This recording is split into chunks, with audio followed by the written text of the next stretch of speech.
Hey, we're sitting here today with Sarah Williams of Goat Yoga and co-founder of Goat Yoga. Yeah. April was in the other day, and thanks for coming in. Sure. Well, thank you. And I love to talk to people with an entrepreneurial spirit, and you are certainly one of those people. You were around our neighbor way back in the day, taught our kids swimming. Yep. And you were always going for youth fitness back in the day. You taught yoga, you taught kids swimming, you taught when parkour got big, you Kids taught parkour, yep. Yep. And you did a little bit of everything. And I love watching your Facebook posts, and I recommend everybody go watch them. Slightly entertaining. Slightly entertaining, that is correct. The beauty of it is, I'm not going to say completely unfiltered, but you absolutely throw out things that are entertaining, and I get to watch from afar. Hey, I'm going to try this business and see what happens, Right. and see what sticks. And I mean everything. I watched your paddleboard business, which was really cool, get kicked off a lake because you needed a business permit, and you just moved it down the street and moved it to the river. And then you took it to another step, and we'll get to that in a minute, but let's back up. Tell me your version of how you got going in Goat Yoga. So I have this paddleboard business, right? And I've had that for about... Should I do that again because it's echoing? No, keep going. Okay. So I have this paddleboard business, and I had been doing it for about 4 years. And no one runs paddleboards in Arizona when it's under 90 degrees, except for Canadians. Okay. So I was thinking, I got to do something in the winter that keeps bringing the money in. And so my friend April had all these goats. I was like, let's do goat yoga. And so it was kind of a joke. And we hired a videographer and had like 8 of our Facebook friends come and dressed up the goats. And we did a little class. And then that got on the news, and then it's been crazy for 2 years since then. Just more news stations every week. And yeah, exactly. We were talking April 1. I went on your website, and there was newscast after newscast after newscast. So thank you for being on here, little old me.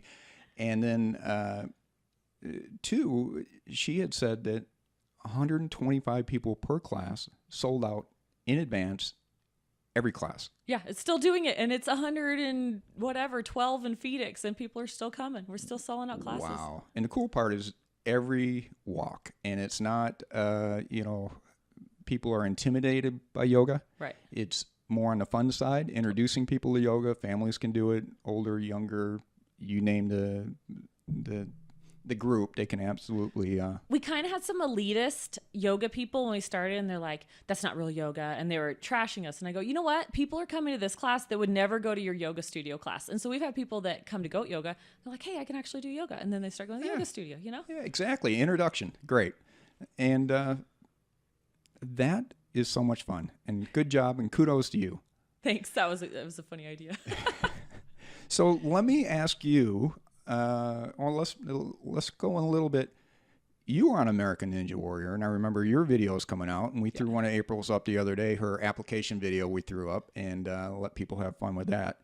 And then you were on The Amazing Race with April, right? And we talked a little bit about that. And I had asked her about the shot of alcohol they wanted you to do, and you guys said no. Right. Religiously, we're not good with that. And it was funny because she told me what you did have to drink, and I went, wow, I'd much rather do the cod liver oil. Oh, my gosh. Oh, that is just, and it's not, if you ever watch the old TV shows where they made kids drink that every day. Right. They did a spoonful. Not an entire shot glass. Yeah, an ounce and a half. Yuck. Okay. Well, let's, again. So, do you want to hear like the evolution of everything? Of your TV? Well, the Ninja Warrior, I'd been teaching parkour to kids, and they were like, a mom that's teaching parkour, that would be awesome on Ninja Warrior. And that was in 2013. So it was way back before very many women had been on the show. And it was cool that a mom could do it. I don't know that I could get on now, but back in 2013, I was like, look at me. I can be a mom on Ninja Warrior. How cool. No, I had no idea the kids had done that. That's like an old movie about baseball where they told the coach to try out, and he ended up making it to the pros. Totally. Very cool. Very cool. And so you did American Ninja Warrior, and then you did Amazing Race. April's kind of got that reality show thing figured out, and you guys both applied for that, and it work business. That's probably part of the reason. That's great marketing. Now you think of it. We keep doing all these little things, and whatever we do, somebody new will hear about us, Like we went down to the state capitol, and the politician type people are like, goat yoga, I've never heard of that. We're like, how have you never heard of goat yoga? So we got some politicians that want to come to goat yoga now. Fantastic. Anything for news, I guess, or marketing for them, and positive for the community, that all works out. We're like, there's like 3 or 5 million people in Phoenix. There's a ton of people that haven't come to class yet. This is great point. This is a big market. People don't realize how big the Phoenix, little LA, people like to say. So that is a cool way that you ended up an American Ninja Warrior. And I'd never heard that story. I thought you just kind of went for it. Well, I went and tried out for the Bear Grylls Man versus Wild one. And when we were there, they're like, you're awesome for this. It would be great, but you would be better for American Ninja Warrior. So send in an application for Ninja Warrior. And so I did that. And then I got on Ninja Warrior. So I got called back for Man versus Wild Bear Grylls. I still want to do that show. That looks like an awesome show. Yes, big time. And then got on Ninja Warrior instead. Very cool. All right, and then your experience in Amazing Race, we kind of covered that ground, but let me switch over back to your desert paddleboards. Okay. Because that is one of your latest businesses, and that's been a couple of years now. But what I found really interesting is you took it, again, you just started trying crazy ideas. One, you had an idea for a rectangular paddleboard, if you will. Yes. It's a floating board. It's inflatable. I'll have you send me some pictures, okay. and I'll put them up while we're talking here.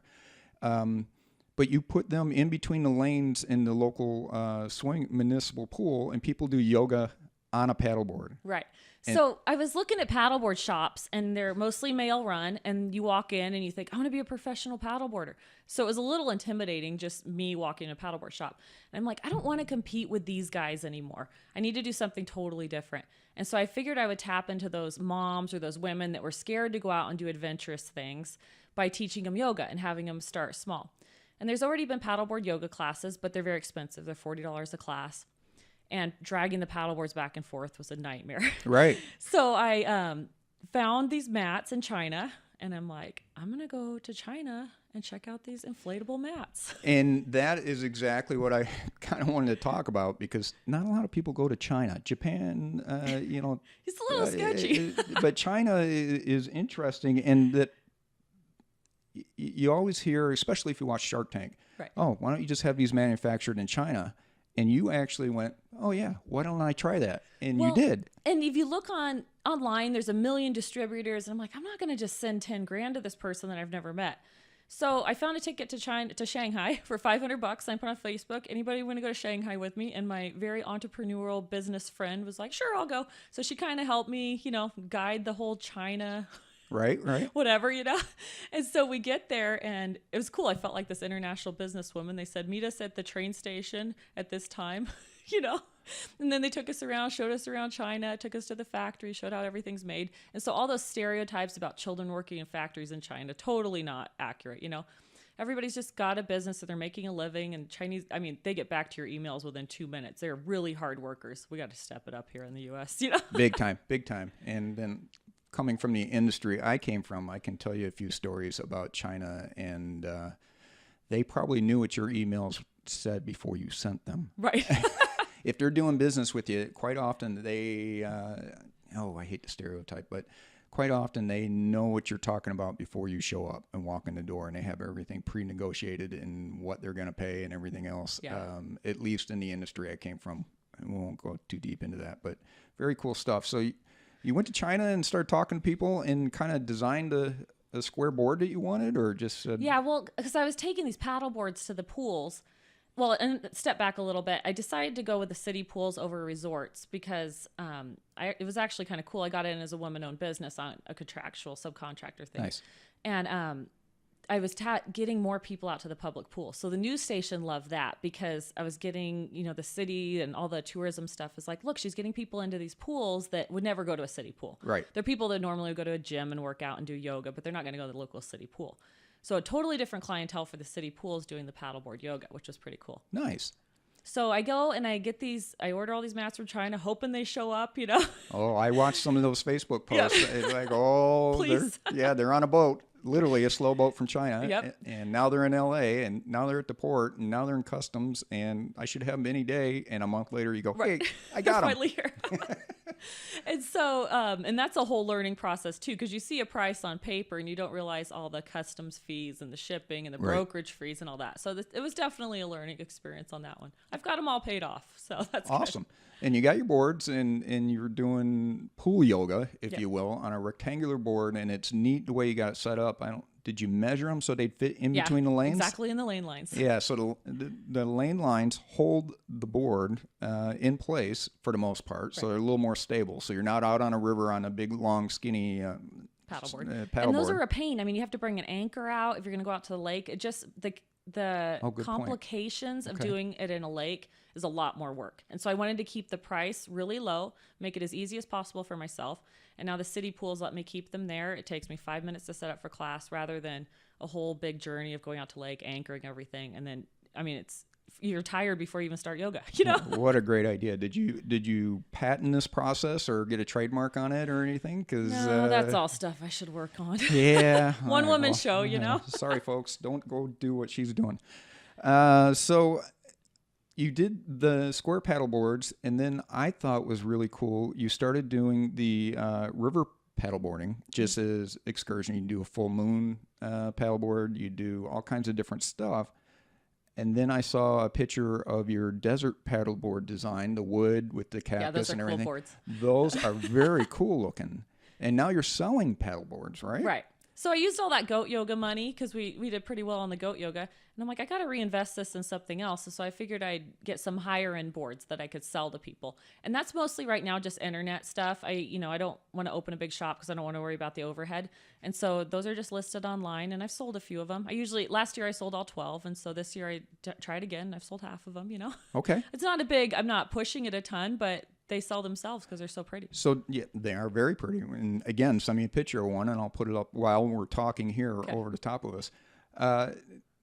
So do you have to pre-order a certain amount of those, or do you? You really need to do 10, otherwise the shipping's not worth it. Because you have to buy it by box that goes on the ship, you know. Shipping container. Right. Yeah, I've done that in the past with. And I had been going through like a middleman wholesaler where I go pick up the boards in San Diego, and they've come from Peru, you know, and I was like, I feel like I can get these more affordable. And so that trial and error of figuring out which boards from China are going to be good ones, you know, right. It helped. It was totally worth it to fly over there, because I don't think looking off the internet and trying to pick boards without seeing the quality, I don't know that it would have been worth absolutely. It, you know? Any time you can inspect something and see the process, and they know you've seen it and know what to expect. They can't just throw it in a box and say, oh, she doesn't know what she's getting, just send her whatever, and they don't want to return them anyways. Right. Yeah. And I've heard of that happening more often than you would know. So Desert Paddleboards doing great now? Yeah, I'm shocked that my classes are all filling up. I have 30 people a class usually, charging $15 a head, and the city gets a percentage of it, so the city's happy with me. And rental business is doing great, and so I'm just planning on stuff for the future, you know. We bought an Airstream. I'm hoping to start a little Airstream birthday party business. I've seen. That's my next idea, and nobody else is doing that. So lumberjack parties and maybe American Girl doll parties, and they go out and they camp. Ooh, okay. My business model is whatever people put on social media, and it's a pretty good business model. There you go. Because then it gets spread around. Well, there's a certain number of people. If it's on social media and building up a number, that makes sense that a certain number of people will watch and purchase. Right. Or recommend or say, hey, that looks fun. Or I want that picture is basically what it is. Gotcha. Yeah. I'll get a selfie in front of it. That's all goat yoga. Oh, perfect. So let me ask you, I think just from talking here, people can tell, but what is your basic business philosophy? Is it, really study it for a long time? Is it... Don't be afraid to fail. I've taken a couple business classes. My favorite one was a $100 startup. So it was like a lean startup. And you put your sweat equity into it, and you don't spend a ton of money. And I was just I can't remember the book, but I was just recently reading, if you do a whole bunch of business research on stuff, somebody's probably already taken your idea by then. If you're spending 6 months to a year, trying to figure out if it's going to work, that idea may be already gone. So just go for it. Do the lean startup so you're not out any money, and build it with sweat equity. And don't be afraid to fail. Like tons of things fail. Oh, exactly. Whatever. Yeah. Oh, believe me, I know. This little endeavor here, I have grand plans down the road, and I'm not going to tell you everything right here live, but I had an idea for this and a year ago. Okay. And 6 months ago, I was watching another podcast on YouTube, and a guy said my exact idea, and he was doing it. Just gone for it. So exactly your point. I'm just sitting there going, what was I thinking? I should have, would have, could have. But I was in the middle of doing some other things family wise, so that took priority, and I'm glad it did. And I do like to tell people my ideas and just get a little bit of feedback on it. And while I'm telling those ideas, I'm still advertising and marketing. You know what I mean? And you've known me for a long time. Sure. So I throw out an idea, and maybe a couple of people are like, oh, that's an awesome idea. And then they start telling their friends, hey, she's going to start doing these Airstream birthday parties. I haven't even started the business yet, and people are already asking me about it. Calls. You know? Very cool. Yeah, and it was out of necessity too, because your husband was up there doing a project, so he needed a place to live. So rather than per diem in an apartment, you did the Airstream thing. So it's a and it's twofer. ridiculously expensive. So I need to figure out some way. Airstreams are, while they look very cool. I've looked at RVs, and I grew up with RVs, and I'm like, I can't justify the cost on an Airstream as cool as it looks. Right. And I read a quote. I go in one at 6'2". I'm like, I don't fit in these things. It was like, it's not logical to buy a Porsche. It's the same thing with an Airstream. It's not a logical decision. It's something based on who you are. Great. It's an emotional purchase. Great analogy. So you kind of judge the person like you would, somebody would spend $120,000 on a Porsche, you know? Yep. Oh, absolutely. It's not logical at all. No. But that's why I feel like I can get away with doing birthday parties and things like that, because not very many people have an Airstream. And it's a cool, iconic thing right now, especially with millennials. You know? Gotcha. Well, that's interesting too in what you said, and I said this with April, in that a lot of people get paralysis by analysis. Right. In that they study something, and like you said, you heard that by the time you've researched this, rather than just go for it and not put a lot of money in it, somebody's already done it. Right. And I've had a couple ideas like that. Up at the corner where that Starbucks is, at Power and McDowell, before they built all that, I actually told the wife, I said, we need a coffee shop. We should put a coffee shop right there on the way to the lake and this and that and everything, and we should get in early. Right. And then I just kind of blew it off, and then Starbucks came in there, and I met the managers at Starbucks, and they are the busiest Starbucks in Arizona. Oh, wow. Dang it. Yeah. Woulda, shoulda, coulda. Just a simple thing we had put out there: would you rent a yoga mat at Goat Yoga? And the majority of our Facebook friends said, no way, I would never rent a yoga mat. And we got our our logo printed on it, and we put rental yoga mats at Goat Yoga. So I think we have 20 mats, and we charge $5 to rent them out. And every class they're rented out. So I didn't listen to everybody saying, there's no way I would rent a mat. I was like, I'm just going to go for it, because it didn't cost me much, Right. So I might as well try it. Yeah. We're not going to be out much, and make an extra $150 every class from that, And you get the satisfaction of pushing your idea through. And maybe the next one that is a really great idea is a wild success because you pushed it through when people said no. Right. So. And I think you kind of follow me, but I think the more I'm pretty real about stuff. And right. If you're constantly bragging about yourself and then you have a failure, then I think it's harder. Oh. But if you're constantly, if you're like, people see my life and they're like, when they see something good happen, they're, oh, that's good for Sarah because she worked really hard, Good point. And I'm one of those positive people on Facebook, and I always kind of laugh on social media when somebody puts their latest love of their life on there, and every picture, every statement, and then a week later, oh, I hate this person. Right. I broke up with them, and I kind of maybe should have been careful there. Yeah, maybe should have been a little more negative in the beginning.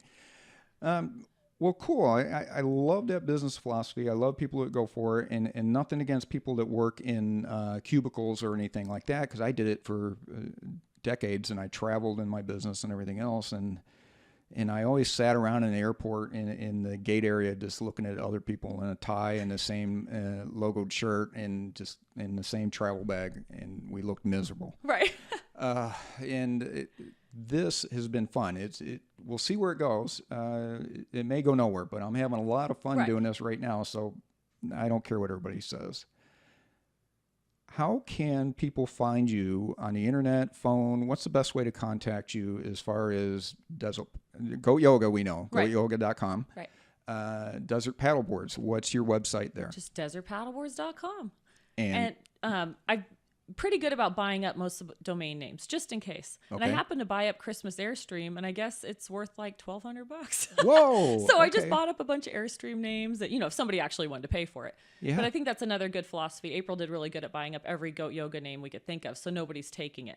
And people from other states will say, hey, we have a class. They have a class in Nevada or whatever, and they go to our website. We're like, hey, we're located in Arizona. So we're getting everybody else's business because people don't really know what to Google. Which your logo is great with the Arizona flag, so a way to go on that.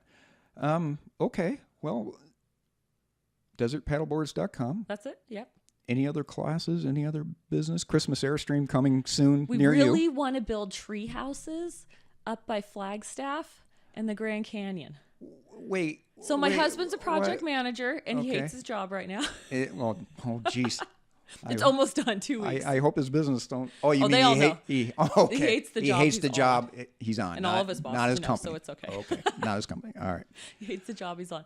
So I'm like, we should build tree houses, but it has to be north of Flagstaff by the Grand Canyon because it can't be Phoenix because Phoenix people want to do it, but people from other countries going to the Grand Canyon would totally do it. So we buy 10 acres, we put some tree houses and yurts. There's nothing like that in Arizona. All the tree houses are back east or they're on that, up by Oregon. So that's my retirement plan for my husband because he can't ever retire. He needs to keep bringing us some kind of income. Oh, okay. So we'll get some land and we'll build these tree houses. All right. Family reunions, Interesting. Right. Tree houses in northern Arizona. All right. Again, whatever people will put on social media. So you're going to get some Chinese people who are great with their phones. They have phones more than Americans. I couldn't even believe how much they're on their phones. Yeah. And they stay in a cool tree house in Arizona with cactus or whatever, Well, I will tell you a little story then. I had a project in Holbrook, Arizona, where the petrified forest is. And which surprised me the first time I went there because there's nothing over 2 feet high. Right. It's really windy. It's really windy, and it's just a rock. It's a petrified log, and you discover that it used to be a rainforest, and when you go and watch, which is really cool.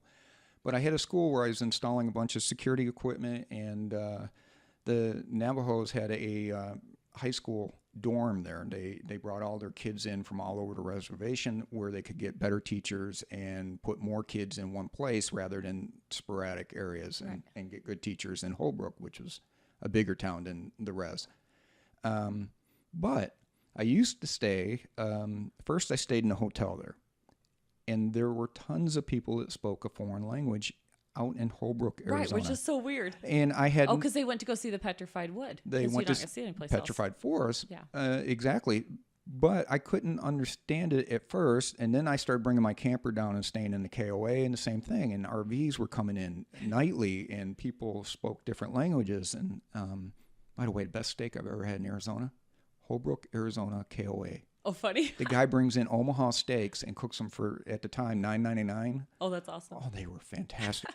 So I discovered a friend of mine had an RV business, and I said, I see all these foreigners in RVs. And he goes, yeah, they fly into Phoenix or they fly into LA, and they rent an RV, and they do the national park circle. Right. And they hit all the national parks, and Holbrook is one of those national parks, and they hit the Grand Canyon, and they hit everything. So that solidified that, or kind of backs up your theory that people are coming from all over the world, and you catch them on that little circle and that little tour. Yep. Hey, something cool for them, right there, or put some RV hookups while you're doing the tree houses and some yurts, teepees. Yeah. And my sister-in-law has a yurt in Idaho, and they made it a bed and breakfast, and they make a killing with it. That's awesome. Yep, up in Pocatello. I'll give a shout out for that some other time. Thank you so much for coming in today. Totally. And Goat Yoga, Desert Paddleboards, keep on doing what you're doing. Yeah, my kid loved working for you in the parkour days when you're jumping walls, and then we love your videos. And go find, is it just Sarah on Facebook, Sarah Williams? Sarah Williams, yeah. Okay, find her on Facebook, and she's got thousands and thousands of people following her and watching her, letting kids jump off her roof. And pretty real life, Yeah, that's true. Thanks again for coming in. Sure, this is fun. Have a good one.